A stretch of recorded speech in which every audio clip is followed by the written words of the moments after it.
Digital বাংলাদেশের স্বপ্নে প্রতিনিয়ত যুক্ত হচ্ছে নতুন প্রযুক্তি। Mobile banking, QR code payment, internet banking কিংবা তাৎক্ষণিক ফান্ড ট্রান্সফার সবই এখন হাতের মুঠোয়। তবে বাস্তবতা বলছে ভিন্ন কথা। প্রযুক্তির এই অগ্রযাত্রার মাঝেও দেশের অধিকাংশ আর্থিক লেনদেন এখনও হচ্ছে নগদ টাকায়। বাংলাদেশ ব্যাংকের সর্বশেষ পরিসংখ্যান বলছে 2025 সালের দেশে মোট 3,11 লাখ কোটি টাকার আর্থিক লেনদেন হয়েছে। এর মধ্যে 209 লাখ কোটি টাকা লেনদেন হয়েছে সরাসরি নগদ অর্থের মাধ্যমে। অন্যদিকে ডিজিটাল চ্যানেলে সম্পূর্ণ হয়েছে 102 লাখ কোটি টাকা লেনদেন, যা মোট লেনদেনের মাত্র 32.8%। অবশ্য ডিজিটাল লেনদেনের ব্যবহার ধীরে ধীরে বাড়ছে। 2024 সালের যেখানে মোট লেনদেনের 72% ছিল নগদ নির্ভর, এক বছরের ব্যবধানে সেই হার কমে দাঁড়িয়েছে 67%। অর্থাৎ মানুষ ডিজিটাল পেমেন্টের দিকে ঝুঁকছে, তবে নগদের বিকল্প হিসেবে সেটি এখনো পুরোপুরি প্রতিষ্ঠিত হতে পারেনি। এভাবেই কোটি কোটি মানুষের ঘরে দেশ জুড়ে ফ্রিজ একটাই, ওয়ালটন। বিশেষজ্ঞদের মতে এর অন্যতম কারণ দেশের বিশাল অনানুষ্ঠানিক অর্থনীতি।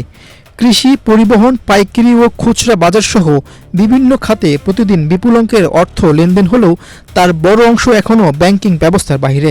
ফলে ডিজিটাল সুবিধা থাকা সত্ত্বেও নগদ অর্থই রয়ে গেছে সবচেয়ে জনপ্রিয় মাধ্যম।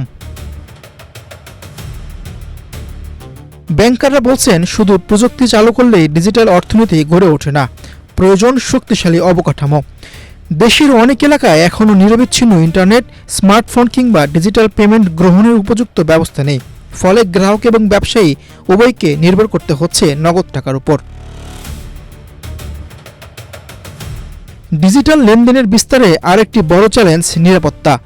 অনলাইন জালিয়াতি, প্রতারণা এবং তথ্য চুরির ঝুঁকি নিয়ে এখনও অনেকের মধ্যে রয়েছে উদ্বেগ। বিশেষজ্ঞদের মতে গ্রাহকের আস্থা অর্জন না করলে ক্যাশলেস অর্থনীতির লক্ষ্য অর্জন কঠিন হবে। ব্যাংক খাতের হিসাব বলছে, দেশে কাগজে মুদ্রা ছাপানো, পরিবহন, সংরক্ষণ এবং ব্যবস্থাপনার প্রতি বছর ব্যয় হয় প্রায় 20 থেকে 22 হাজার কোটি টাকা। অর্থাৎ নগদ নির্ভরতা কমাতে পারলে সাশ্রয় হবে বিপুল অর্থ। অর্থনীতিবিদদের মতে ক্যাশলেস সমাজে মানে নগদ টাকা সম্পূর্ণ বিলুপ্ত করা নয়, বরং এটি একটি ব্যবস্থা তৈরি করা যেখানে লেনদেন হবে নিরাপদ, সহজ এবং সাশ্রয়ী। আর যত বেশি মানুষ এবং ব্যবসা প্রতিষ্ঠান আনুষ্ঠানিক আর্থিক ব্যবস্থার আওতায় আসবে, তত দ্রুত বাড়বে ডিজিটাল লেনদেনের অংশ, ততই কমবে নগদ টাকার আধিপত্য।